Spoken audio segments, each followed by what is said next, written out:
حضرت لقمان حکیم نے اپنے بیٹے کو کہا 3 نصیحتیں تجھے کرنے لگا ہوں، یہ 3000 نصیحتوں کا خلاصہ ہے، اور ان میں بھی 2 کو یاد رکھنا، 1 کو بھول جانا۔ تو بیٹا ہمہ تن گوش ہو گیا، تو حضرت لقمان بولے جو نیکی کی ہے اس کو بھول جانا، جو نیکی کی ہے اس کو بھول جانا، اور موت کو اور اپنے رب کو یاد رکھنا۔ یہ میری ساری نصیحتوں کا خلاصہ ہے۔ جو نیکی کی ہے وہ بھول جانا، چاہے وہ کسی شخص کے ساتھ کی ہے، چاہے وہ نیکی عبادت کی صورت میں ہے، چاہے وہ ریاضت کی شکل میں ہے، خدمت انسانی ہے، کسی رشتہ دار کے ساتھ نیکی کی ہے، تو کہا بھول جانا جس طرح کی ہوئی نہیں ہے۔ حضرت معاذ بن جبل رضی اللہ تعالیٰ عنہ حضور کے روضہ انور کے سامنے بیٹھ کے رو رہے تھے۔ حضرت عمر گزرے تو پوچھا اے معاذ کیوں رو رہے ہو؟ کہا صاحب مزار کا ایک فرمان یاد آیا جس نے رلا دیا۔ کہا وہ کیا فرمان ہے؟ کہا ایک دن حضور نے کہا تھا ادنا سی ریا بھی شرک ہے، تھوڑی سی ریاکاری بھی شرک ہے۔ اللہ صرف اس عمل کو قبول کرتا ہے جو محض اس کے لیے کیا جائے۔ تو نیکی خالص اللہ کے لیے کریں گے تو قابل قبول ہے۔ اللہ تعالیٰ غیرت والا ہے، وہ کسی اور کو اپنے ساتھ شریک ہونا پسند نہیں کرتا۔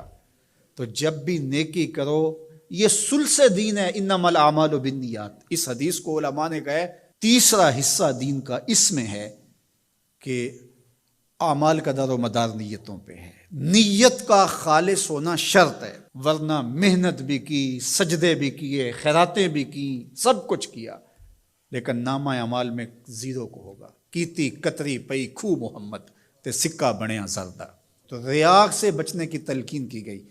حضرت لقمان حکیم نے کہا جو نیکی کی ہے اس کو بھلا دینا، اللہ کو اور اپنی آخرت کو کبھی فراموش نہ کرنا۔ جب آخرت مستحضر رہتی ہے، ہر وقت بندہ خیال میں رہتا ہے کہ میں اللہ کے حضور پیش ہونا ہے، ایک میدان لگنا ہے، وہاں ترازو گڑے گا، اعمال تولے جائیں گے، تو خود بخود اپنا محاسبہ کرتا رہتا ہے۔ یہاں وہ کچہری خرید سکتا ہے، عدالتیں خریدی جا سکتی ہیں، تھانے یہاں بک جاتے ہیں، یہاں منصف بک جاتے ہیں، لیکن وہاں اللہ کی پولیس نہیں بکے گی، وہاں کے تفتیشی نہیں بکیں گے، وہاں کے تھانے، وہاں کی کچہریاں نہیں بکیں گی، وہاں ترازو پورا وزن تولے گا۔ یوم تبلی السرائر فما لہ من قوت ولا ناصر۔ فرمایا جس دن راز کھول دیے جائیں گے، کوئی کسی کی مدد نہیں کر پائے گا، اور نہ کوئی طاقت سے اپنے عیب کھلنے سے روک سکے گا۔ تو جب مستحضر ہوگا کہ میں اللہ کے حضور پیش ہونا ہے، ایک کچہری لگنی ہے، ایک عدالت لگنی ہے۔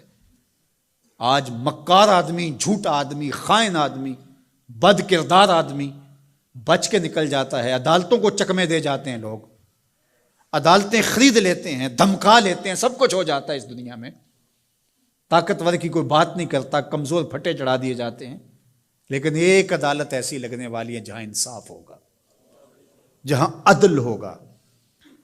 تو اس لیے کہا کبھی اس کو فراموش نہیں کرنا، اور دوسرا اپنے رب سے کبھی بھی غافل نہیں ہونا۔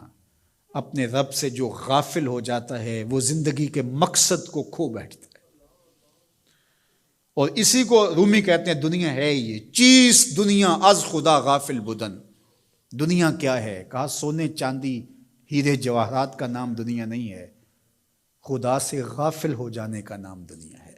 تو اس لیے اللہ کے ذکر سے، اس کی یاد سے، اس سے کبھی بھی غافل نہیں ہونا چاہیے۔ اور اگر کوئی اس سے غافل ہو گیا تو سن لو وَلَا تَكُونُوا كَالَّذِينَ نَسُوا اللَّهَ فَأَنسَاهُمْ أَنفُسَهُمْ أُولَٰئِكَ هُمُ الْفَاسِقُونَ۔ کہا ان لوگوں کی طرح نہ ہو جانا جو خدا سے غافل ہو گئے۔ تو جب وہ خدا سے غافل ہو گئے، اللہ نے انہیں ان کی ذاتوں سے بے خبر کر دیا۔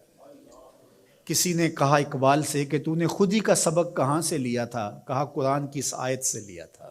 اور یہ بات ذہن میں بٹھا لیں، اپنے لیے بھی اور اپنی اولادوں کی طبع میں راسخ کریں جیسے بھی ہو سکے، کہ ایک چیز کو بھول جانا ہے، جو نیکی ہو گئی بھول گئے، اور اللہ کو بھی یاد رکھنا ہے اور آخرت کو بھی یاد رکھنا ہے۔ یہ چیز یاد رہ گئی تو سمجھ جاؤ خیر ہے۔